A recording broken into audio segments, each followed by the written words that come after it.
கர்த்தருடைய நாமம் மகிமைப்படுவதாக. ஆண்டவராக இயேசு கிறிஸ்து இந்த நாளில் ஜீவனை கொடுத்து அவருடைய வார்த்தை கேட்கும்படியாய் தேவன் பாராட்டின பெரிய நன்மையான காரியங்களுக்காய் கொடான கொடி நன்றி செலுத்துவோம். இந்த நாளிலும் கூட நம்ம பார்க்க போகிற வார்த்தை 1 ராஜாக்கள் 19ஆம் அதிகாரம் 7ஆம் வசனம் எப்படி சொல்லுகிறது? கர்த்தருடைய தூதன் திரும்ப 2ஆம் தரம் அவனை தட்டி எழுப்பி, எழுந்திரு, போஜனம் பண்ணு, நீ பண்ண வேண்டிய பிரயாணம் வெகு தூரம் என்று சொல்லி பார்க்கிறோம்.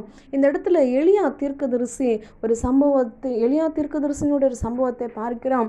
எலியா பாகாலினுடைய தீர்க்கதரிசிகளை கொன்று போட்ட பின்பு அந்த செய்தி எசபேலுக்கு தெரிந்த பிரகாரம் எசபேல் எலியாவினுடைய பிராணனை அழிக்கும்படியாக, எலியாவினுடைய ஜீவனை அழிக்கும்படியாக ஒரு செய்தி சொல்லி அனுப்புகிறான். அந்த செய்தியை கேட்ட பின்பதாக எலியா தன் ஜீவனை காக்கும்படியாக, தன் உயிரை காக்கும்படியாக அவர் ஒரு சூறை செடியின் கீழே போய் அவர் படுத்துக்கொள்கிறதை பார்க்குறோம். அவர் மறைஞ்சு கொள்கிறதை பார்க்குறோம். அவர் கெபிக்குள்ளே இருக்கிறதை பார்க்குறோம். ஆனால் அழைத்த தேவனோ, தெரிந்து கொண்ட தேவனோ, வேறு பிரித்த தேவனோ, எலியாவின் மீது ஒரு திட்டத்தையும் தீர்மானத்தையும் ஒரு தரிசனத்தையும் வைத்த தேவனோ அவனை விட்டு விடாதபடிக்கு, ஒளிஞ்சிருந்தாலும் பரவாயில்ல, அவன் தனிமையில் இருந்தாலும் பரவாயில்ல, தேவன் தூதனை அனுப்புகிறதை பார்க்கிற. தூதனை அனுப்பி எலியாவுக்கு வேண்டிய ஆகாரத்தை கொடுக்கிறாரு. மறுபடியும் சாப்பிட்டு அவன் படுத்து கொண்டாலும் கூட மறுபடியும் 2ஆம் தரம் தூதனை அனுப்பி எலியாவை எழுப்பி, எலியாவே நீ எழுந்திரு, நீ பண்ண வேண்டிய பிரயாணம் வெகு தூரம் என்று சொல்லி எலியாவை தட்டி எழுப்புகிறதை பார்க்கிறோம். எலியா சொல்லுகிறான், நான் கர்த்தருக்காக நான் பக்தி வைராக்கியம் கொண்டு இருந்தேன், வெகு பக்தி வைராக்கியமாக இருந்தேன். இப்போ நான் ஒருவன் மாத்திரம்தான் மீந்திருக்கேன், நான் ஒருத்தன் மாத்திரம்தான் தனியாக இருக்கிறேன் என்று சொல்லி நினைத்த நேரத்திலும் அவனுடைய வாழ்க்கையில் கர்த்தர் செய்த அற்புதங்களை மறந்து போனான். எலியா ஒருத்தன் ஜபத்தின் நிமித்தமாய் கர்த்தர் வானத்திலிருந்து அக்கினியை இறக்கினார். எலியாவின் ஜபத்தை கேட்டார். எலியா கருத்தாய் ஜபம் பண்ணினான். மழை நின்றது, மழை வந்தது. எலியாவின் ஜபத்தை கேட்டு கர்த்தர் அநேக காரியங்களை செய்தார் என்று சொல்லி பார்க்கிறோம்.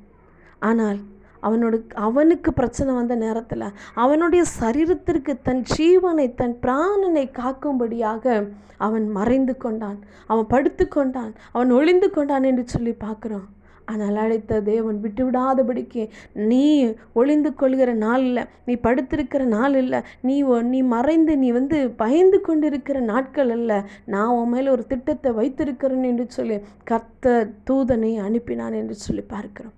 அனுப்பினார். அவர் தூதனை அனுப்புகிறார். அவர் அனுப்புகிற தேவன், அவர் நம்மளை தட்டி எழுப்புகிற தேவன், நம்மளை பலப்படுத்துகிற தேவனாக இருக்கிறார். எதுக்கு அப்படின்னா, அவர் நம்மையில் வைத்திருக்கிற அந்த நோக்கம் நிறைவேறும்படியாய் நம்ம பண்ண வேண்டிய ஆவிக்குரிய ஊழியத்தின் பாதையில், தரிசனத்தின் பாதையில், தேவன் நம்மையில் வைத்திருக்கிற அந்த நோக்கத்தின் பாதையில் பண்ண வேண்டிய பிரயாணம் வெகு தூரமாக இருக்கிறது.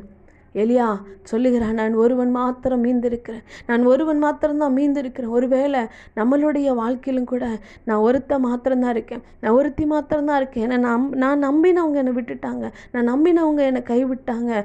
ஒருவேளை என்னுடைய ஊழியத்தின் பாதையில், என்னுடைய குடும்ப சூழ்நிலையில் நான் ஒருவன் மாத்திரம்தான், நான் ஒருத்தி மாத்திரம்தான், நான் தனிமையில் இருக்கிறேன் என்று சொல்லி ஒருவேளை நம்ம கலங்கி கொண்டு இருப்போமானால், எலியாவினுடைய வாழ்க்கையில் பார்க்குறோம்.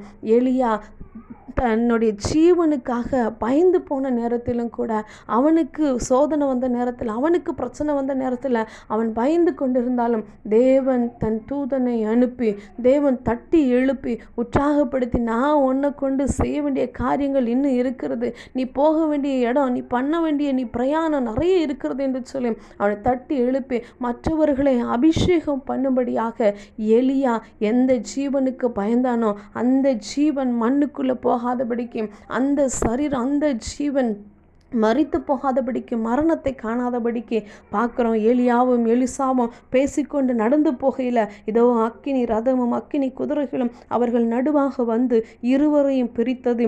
எலியா சுழல் காற்றிலே பரலோகத்திற்கு ஏறி போனான் என்று சொல்லி பார்க்கிறோம்.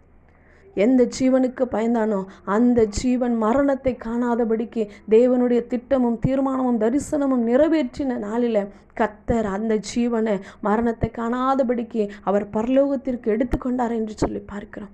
என் அன்பு சகோதரனே, சகோதரியே, ஒருவேளை இந்த வார்த்தை கேட்டுக்கொண்டிருக்கிற உங்களுடைய வாழ்க்கையில் நான் ஒருவன் மாத்திரம்தான், நான் ஒருத்தி மாத்திரம்தான், நான் தனிமையில் இருக்கேன் அப்படின்னு சொல்லி நீங்கள் நினச்சிங்க அப்படின்னா, எலியாவின் தேவன் நம்மளோடு கூட இருக்கிறார். இந்த நாளிலும் கூட ஏற்ற வேளை வரும் பொழுது பரலோகத்திற்கு எடுத்துக்கொண்ட தேவன் மரணத்தை காணாதபடிக்கு இந்த நாளில் உங்களோடு எங்களோடு கூட